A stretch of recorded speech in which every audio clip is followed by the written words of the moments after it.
Benvinguts al programa número 12 de l'activitat del futbol americà català, un programa en el que repassarem tot el succeït en un passat cap de setmana ple de partits en 4 diferents categories.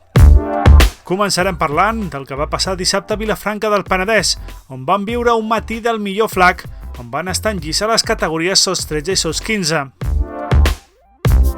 A la tarda del mateix dissabte ens vam desplaçar a Can Boada per tancar la segona jornada de la categoria Open de Flag, on Tous Bulls van tornar a fer ple i ja es troben encapçalant la classificació amb el permís dels Gladiators, això sí. Diumenge la Lliga Cadet va gaudir d'una nova jornada de partits. Els actuals campions de Copa van mantenir el seu excel·lent nivell i ja són l'únic equip invicte de la categoria. I també van tenir jornada a la Lliga Sènior, la sisena, la penúltima ja. Els resultats van seguir la teoria i van viure en directe un dels millors partits que va de temporada, la victòria de Reds a camp d'Argentona Box. Fetes les presentacions, anem per feina.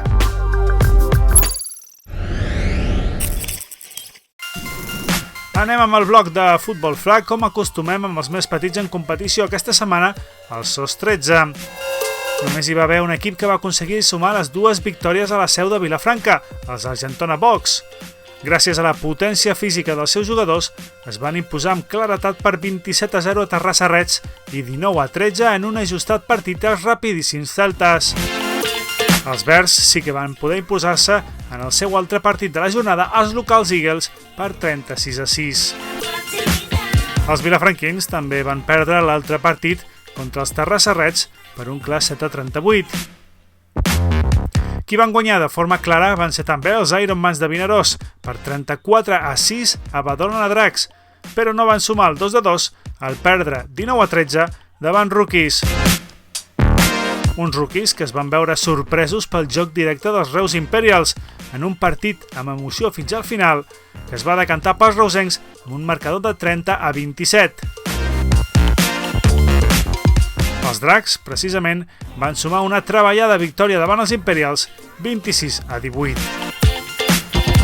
La jornada de SOS 13 es va completar a Granollers, on van caure els líders, els Búfals, davant uns Wolves en un estat de forma pletòric per un clar 31-7. Justament els gironins van ser l'altre equip amb 2 victòries en la jornada, al guanyar també de forma clara els locals Fènix per 45-6. Uns Fènix que van aconseguir el primer empat de la temporada en la categoria davant Legends, un empat a 13. Els de Torrelles van perdre en el partit que tancava la jornada davant els que eren líders Búfals per 26-0. Ara aquesta primera posició l'ostenta, encara que amb l'empat que hem dit, els Wolves de Sarrià de Ter. Per darrere d'ells dos, Rookies, Celtes i Box a una victòria. I atenció també a Ironmans amb 3 victòries en només 4 partits. Legends, Fènix i Eagles tanquen la taula encara sense guanyar. Això sí, els 2 primers sumant un empat. A la Lliga de Flag SOS 15 es van disputar un total de 6 partits a Vilafranca del Penedès també. Els Legends van aconseguir 2 clares victòries davant Eagles per 31-7 i davant Búfals per 39-6. 2 victòries que els situen a la primera posició de la taula empatant a Rookies Gol. Els Reds de Terrassa també van poder sumar 2 victòries, una contra Dracs de forma clara per 33-0 i l'altra patint una mica més davant Celtes per 32-20. Els del Vall del Tenes van poder sumar davant els badalonins Dracs per 35-7 i Búfals també va aconseguir la victòria davant els locals Eagles per 32-18. D'aquesta forma, els Búfals es queden a una victòria dels líders i empatats amb Reds. Dracs segueixen al fons de la classificació, igual que Fènix i Centurions, encara que aquests 2 últims amb 2 partits per disputar encara. El bloc de flag el tancarem amb el resum de la disputa de la segona part de la segona jornada de la categoria Open que es va disputar a Terrassa. Com hem avançat, els Tous Bulls es situen en la primera posició empatant a Gladiators després de 2 victòries contundents. La primera contra uns Wolves Yellow amb algunes baixes sensibles amb un resultat final de 39-18. La segona victòria va arribar davant Badalona Dracs, aquest cop per 40-6. Els bucaners segueixen l'estela dels líders després de guanyar els veterans pioners per 34-13. però van perdre després davant Pagesos Black per 27-13. Uns barcelonins que també estan a la pomada al guanyar l'altre maig de la jornada a Pioners per 12-35. També en aquest grup perseguidor està Wolves Yellow, després d'aquesta derrota que hem mencionat, i havent guanyat amb anterioritat els Dracs per 6-36. Els Ironmans li agafen el pols a la competició després de fer ple a la jornada, guanyant 42-0 a Reus Imperials i 28-19 a Terrassa Reds. Els agarencs van sumar per contra davant els reusencs amb un clar 34-0.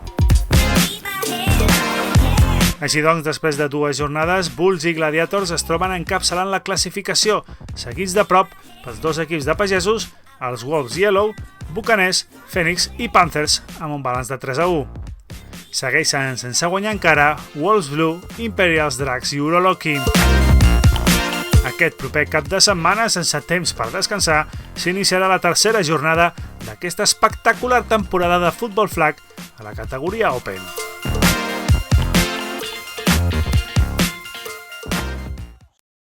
No et perdis res del futbol americà català. Subscriu-te al nostre canal de YouTube. Encarem la segona part del programa d'aquesta setmana ficant-nos al 100% amb la versió tackle del nostre esport. Per començar, vam tenir una ració completa de la categoria cadet, on van sobresortir la figura dels rookies de Barberà. Els blaus i blancs jugaven un més que interessant partit davant el Mugavers de Salou per discernir quin dels dos equips seguirien imbatuts després del duel. Van ser precisament els campions de Copa qui van colpejar primer, obrint una gran escletxa al marcador, que finalment va ser insuperable per uns almogàvers que no trobaven el seu joc de carrera tan habitual. Rookies va terminar la feina a la segona meitat quan semblava que els salouencs s'acostaven al marcador i van acabar imposant-se per 40-20. Posteriorment, els agarencs van guanyar sense problemes a uns joves Reus Imperials per 36-0. Uns Imperials que havien perdut uns instants abans contra la contundència física dels Granollers Phoenix per 38-0. L'últim duel va ser determinant per a que els almogàvers no perdessin l'estela dels barberencs. Aquest cop sí, expulsant-se a la pressió i jugant com acostumen a fer-ho, van dilapidar els Phoenix per un clar 40-13. A Argentona, diumenge a la tarda, van veure com Pioners es posicionaven a la zona alta de la taula guanyant amb molta solvència el fanalet vermell de la competició, els Terrassa Reds, per 44-12. En el segon duel del dia, els de l'Hospitalet van suar de valent en un partit a tomba oberta davant els Dracs de Badalona. 34-28 va ser el resultat final. Els Bocs no van perdre l'oportunitat d'anotar-se la segona victòria de l'any davant els Quest Reds, vencent per 30-12, però anteriorment havien perdut en un duel molt apassionant davant Badalona Dracs per 22-18. A Santa Cristina d'Aro es van disputar la resta de partits d'aquesta jornada cadet. Els locals Falcons Senglars no van trobar oposició en Eagles, en els que van vèncer per 20-0 i van guanyar amb molt més treball a Búfals en un altre duel de la part alta de la taula per 30-24. Búfals va patir de valent també per sumar davant Pagesos en el duel barceloní per 24-22 i els del Carmel van sumar una victòria que els deixa a mitja taula davant els Vilafranquins Eagles per 19-14. Després de 6 partits disputats, Rookies, com ja hem dit, és l'únic equip invicte de la competició, seguits ben de prop però per Falcons Senglars i Almogàvers, i amb una mica més d'avantatge sobre Búfals i Pioners. A la part baixa, Eagles i Imperials es queden amb una victòria i els Reds de Terrassa tanquen la classificació encara sense conèixer la victòria. Tancarem el repàs d'aquest intens cap de setmana amb el que va succeir a la Lliga Catalana Sènior, una lliga sènior de la que ja només resta una jornada i en la que es van aclarir algunes coses. Aquests van ser els resultats. Falcons Senglars 61, Vilafranca Eagles 0, destacant a un pletòric Edu Molina, autor de 4 touchdowns. Els Legends de Torrelles segueixen aferrant-se a la possibilitat de play-off després de vèncer 54-14 a Barcelona Pagesos en un partit que anava al final del primer quart 13-14 a favor dels barcelonins. Per la seva part, Barcelona Uroloki només va necessitar de la primera meitat per deixar el marcador 14-0 davant Salou Almogàvers i continua així en les posicions que donen opció a la postemporada. I per acabar, els Bocs d'Argentona van sucumbir davant el líder en un partidàs que repassarem a continuació per 21-41. Existeix un tòpic a l'esport que diu que hi ha partits que fan afició. No tenim cap dubte que un d'ells, segur, és el que vam disputar diumenge a la tarda al Municipal d'Argentona, Bocs i Reds. Els locals venien de perdre el segon partit seguit la passada setmana davant Falcons Senglars i es trobaven davant un líder sòlid i, recordem, actual campió, els Reds de Terrassa. De la mateixa forma que passés contra Uroloki, els Bocs van entrar al partit una estona més tard que els seus rivals i això ho van pagar car. En la primera jugada del maig, passada profunda de Francesc Garcia, que recollia Jordi Rigau per anotar el primer touchdown del partit. I si això fos poc, en un segon drive llarg i treballat, els agarencs obrien encara més l'escletxa amb una nova anotació, aquest cop de Brandon Childs. I continuem, l'americà en el tercer drive, encara en el primer quart, rebia una excel·lent passada novament de Cesc Garcia i trobava l'escletxa per acabar d'enfonsar els Bocs en tan sols 12 minuts de partit. O almenys aquella era la sensació al Municipal d'Argentona, i més encara quan a l'equador del segon quart Albert Martínez posava el 0-28 al marcador. Amb els menys habituals sobre el terreny de joc, els Reds semblaven tenir-ho tot fet, però de sobte els Bocs van treure la ràbia de campions. Amb el temps a 0, abans d'anar-nos al descans, Christian Mir-Pitti trobava el forat de la defensa agarenca i anotava pels locals. 7-28, marxàvem a l'entretemps. Els Bocs van ressorgir com l'au fènix a la segona meitat davant l'estupor del Municipal d'Argentona. Guillem Garcia aconseguia una magnífica recepció i corria per escurçar una mica més el marcador. Just abans d'acabar el tercer quart, Kim Koch completava una magnífica estratègia local i posava el 21-28 al marcador i tota la por al cor dels Reds. L'emoció del partit era espectacular i els Bocs van seguir intentant-ho, però es van quedar curts davant una defensa agarenca que va donar un pas enfront.